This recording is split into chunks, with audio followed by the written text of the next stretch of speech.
Bonjour et bienvenue sur la chaîne Armel High Tech. Tesla casse les prix de son modèle Y. Pourquoi est-ce que je devrais l'acheter? Générique.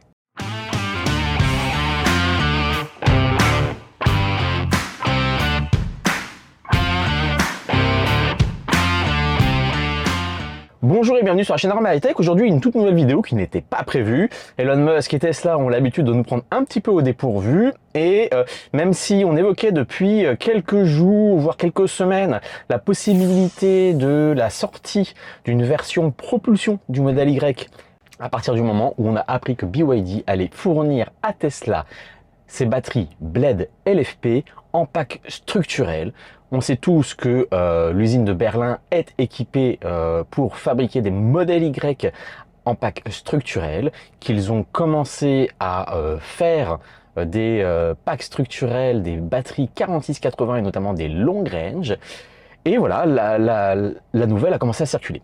Et en date du vendredi 26 août au petit matin, grande surprise générale, on découvre sur le configurateur Tesla la possibilité de commander une version propulsion du modèle Y à 40 990 €. 40 990 €.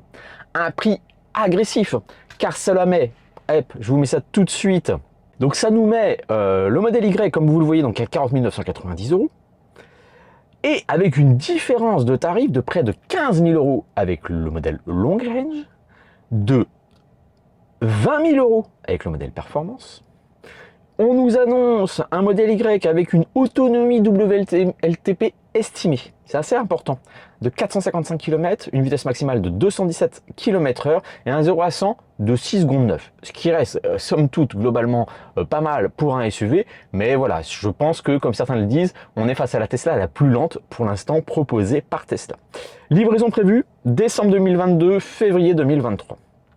Et ce qu'on s'aperçoit, c'est que suivant la couleur, voilà, si je prends en blanc, décembre 2022, février 2023. Si je prends en bleu, décembre 2022, décembre 2023. C'est un ensemble d'éléments assez important. Donc les jantes Gemini, ça ne change pas. Crochet d'attelage, 1350 €.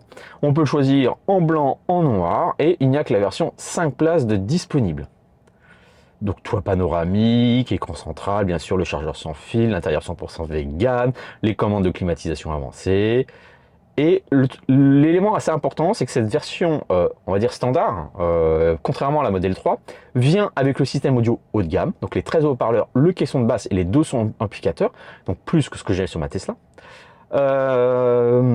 Derrière, confort, avant électrique, siège avant arrière chauffant, donc on a aussi les sièges arrière chauffants, mais maintenant c'est de série aussi sur la modèle 3, toute finition, le filtre EPA, le toit vitré, les sièges arrière abattables à plat individuellement, tapis de sol intérieur fourni, rétroviseur chauffant, voilà, derrière pas de souci particulier, et la fonctionnalité premium qui est offerte pendant un mois. C'est ça, pendant 30 jours. Voilà.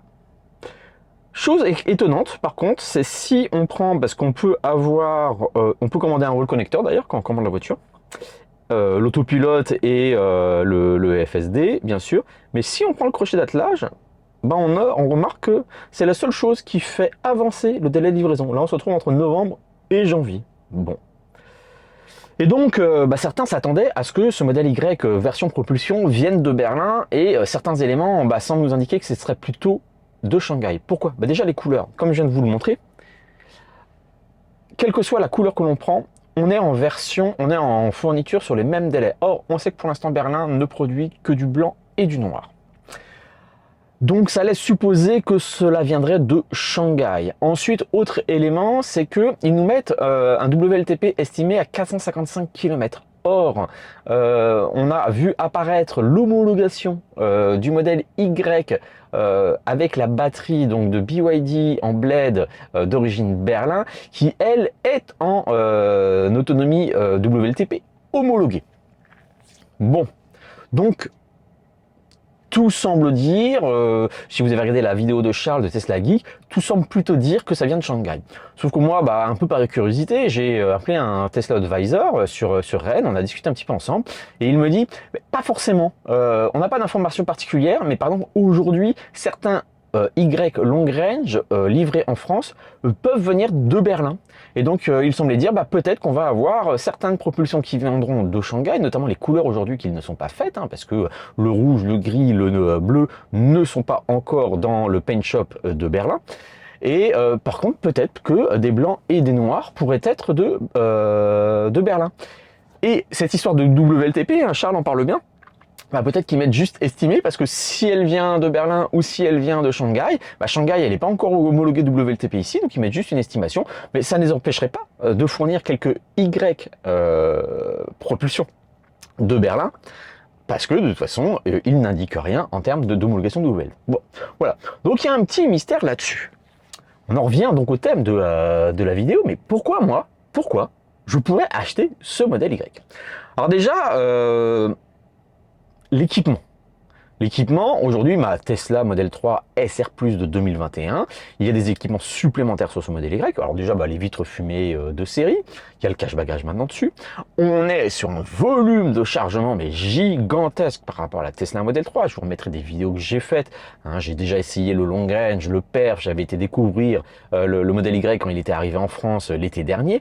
Et que ce soit le frunk, le coffre arrière, le sous-coffre arrière, etc. Mais tout est plus grand. Et puis surtout, un haillon. Un haillon, c'est clairement beaucoup plus pratique. Moi, je le vois ici à la maison. Quand je dois à la déchetterie, je vais pas prendre la Model 3 du fait de son coffre. Je vais prendre le Volkswagen ID3 qui, elle, a un haillon. Par contre, le volume de chargement est un peu plus petit. C'est pas forcément hyper pratique. Et puis, si je vais au ski, là, je pense que je n'aurai pas besoin de coffre de toit sur le toit de la voiture pour mettre les chaussures de ski, les skis, etc. Donc, je pense que, d'ailleurs, ça me permettrait de moins consommer pour descendre au ski, le fait d'être équipé comme ça. Pourquoi est-ce que je pourrais prendre le modèle Y? Aussi une technologie plus récente. Hein. Entre-temps, les processeurs du système multimédia ont été upgradés. Moi, je suis encore sur un processeur Atom dans ma voiture, donc certaines applications sont lentes. Hein. La navigation Internet est très lente. Lancer YouTube, Disney, etc., c'est assez lent. Alors que maintenant, les nouvelles Tesla, que ce soit la Model 3 ou le Y, sont équipées du processeur AMD Ryzen avec des performances, des vitesses de réactivité bien plus importantes. Aussi, ça me transcende pas forcément, mais une nouvelle batterie 12 volts qui a été remplacée par une batterie 15 volts. Et puis, moi, une technologie de batterie que je connais bien, qui est la LFP. Alors, elle est annoncée en capacité utile à 55 kWh, c'est-à-dire exactement comme la mienne quand elle est sortie d'usine. Mais on sait que ce sont des nouvelles LFP, celles qui existent, qui équipent les modèles 3 propulsion maintenant, qui, elles, sont à 60 kWh. Donc, on est sur une autonomie estimée de 455 km, c'est-à-dire 6 km de plus que ma SR Plus quand elle est sortie d'usine, qui, elle, était homologuée à 449 km. D'ailleurs, ça me laisse pantois, un peu muet, enfin non, parce que je vais continuer à parler. Le véhicule fait, je crois, 1 tonne 909, de ce que j'ai pu voir ou lire, c'est-à-dire 100 kg de plus que ma Tesla Model 3. Même capacité utile de batterie, autonomie légèrement supérieure. Ça voudrait dire que ce modèle Y propulsion équipé du moteur 285 chevaux, c'est-à-dire la nouvelle technologie de moteur, donc avec cet empinage des filaments de cuivre au lieu d'être embobiné comme sur ma voiture, certes un peu moins puissant, consomme beaucoup moins. Et je me retrouverais là, annoncé, si on regarde comme ça sur le papier, avec un modèle Y, donc un SUV plus lourd, qui consommerait comme ma Model 3 actuellement. Et ça, moi, je demande à voir. Donc à partir de là, pourquoi est-ce que je pourrais acheter ce modèle Y? Alors vous savez que moi j'ai une problématique sur ma Tesla Model 3, je l'ai acheté en LOA. J'ai pris une LOA chez Viaxel, donc filiale du Crédit Agricole, et qui me proposait, et j'ai pris moi l'option à 50 000 km par an sur 4 ans. Et 50 km par an, c'est ce que je faisais avant. Sauf que là, la première année, j'ai fait 70 000 km en une année.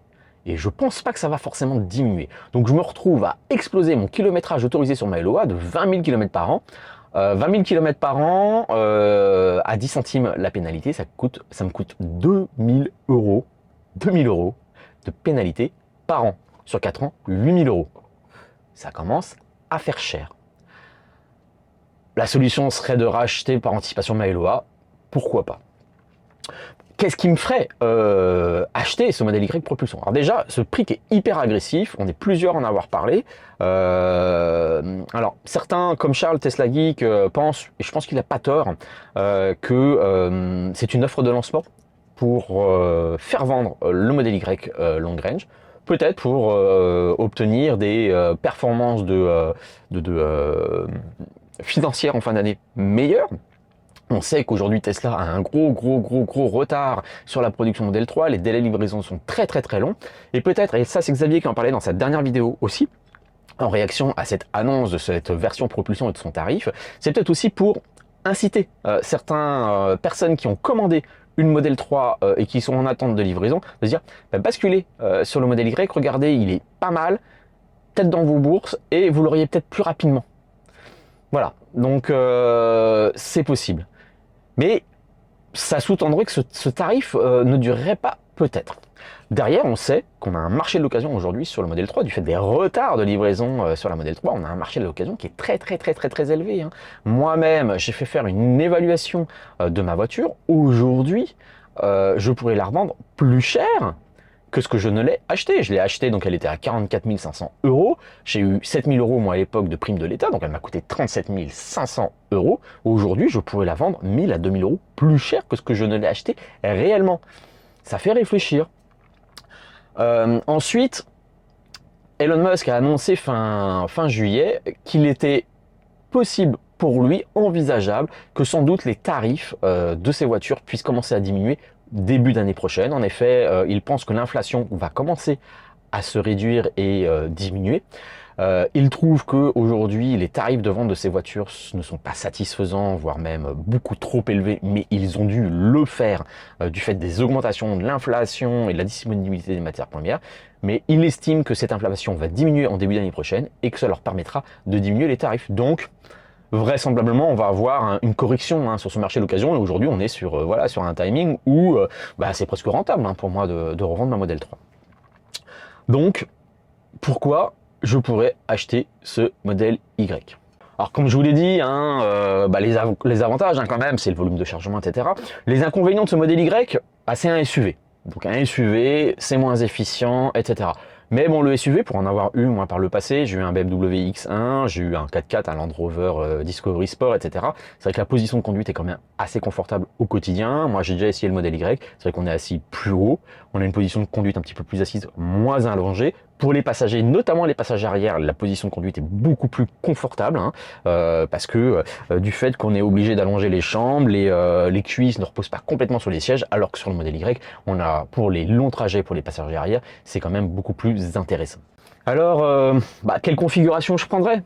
On va regarder ça ensemble. S'il y avait un modèle Y qui m'intéresserait, quelle version pourrait m'intéresser? Alors déjà, je vais vous le dire, j'aime beaucoup le gris. Et j'aurais du mal à passer à un blanc. Même si je me dis, tiens, si tu prends un blanc ou un noir, peut-être que tu auras une chance qu'ils viennent de Berlin. Mais j'aime le gris. Allez, on prend le gris. L'option était quand même à 2100 euros. D'accord? Bon, le modèle Y, d'ailleurs, il s'appelle modèle Y. Il est commercialisé en provenance de Shanghai, donc en Chine, mais il est commercialisé aussi en Australie depuis le début de l'année, je crois. Il l'appelle RWD. Qu'est-ce que je prendrais d'autre? Les jantes, non, moi j'aime bien les Aero Wheels, et puis il y a des nouveaux Aero Wheels qui traînent un petit peu, qui ressemblent un petit peu aux jantes Gemini, etc. Peut-être que ça me tenterait. Et puis les jantes, c'est quand même 2100 euros. Je crois que les Aero Wheels un peu type Gemini, c'est 200 euros. Bon, on économise 1800 euros. Crochet d'attelage. Alors là, je vais l'enlever, mais crochet d'attelage, ça me ferait arriver la voiture plus rapidement. J'en ai pas spécialement besoin. Je sais pas. Et je sais qu'on peut l'installer à posteriori en Tesla Center. Je verrai vraiment si besoin. 5 places, voilà. Et ça me ferait quoi? Moi, ça me ferait une version à... Hop, si je mets donc le tarif en comptant. Tac. 50 090 euros. 50 090 euros. Bon, comme je vous ai dit, moi j'ai fait une estimation de ma voiture. Et j'ai des propositions de reprise autour de 38 000 euros sur ma voiture. J'ai un résiduel sur la LOA, donc j'attends une réponse officielle, mais moi je l'estime entre 25 et 28 000 euros le résiduel à rembourser sur ma LOA, avec pénalité incluse de remboursement anticipé. Donc 50 000, moins 38 000, il me resterait 12 000 à payer, d'accord. Mais sur les 38 000, j'ai 25 000 de LOA à rembourser. Donc il me resterait 13 000. 2 000 euros d'aide de l'État, 15 000. C'est-à-dire que je pourrais avoir ce modèle Y, si je mets tout en apport, pour 35 000 euros. 35 000 euros, j'ai regardé sur un financement sur 4-5 ans. Je suis sur les mêmes mensualités que ma LOA aujourd'hui sur ma Model 3. Sans avoir la problématique du kilométrage, un véhicule plus grand, un peu plus confortable.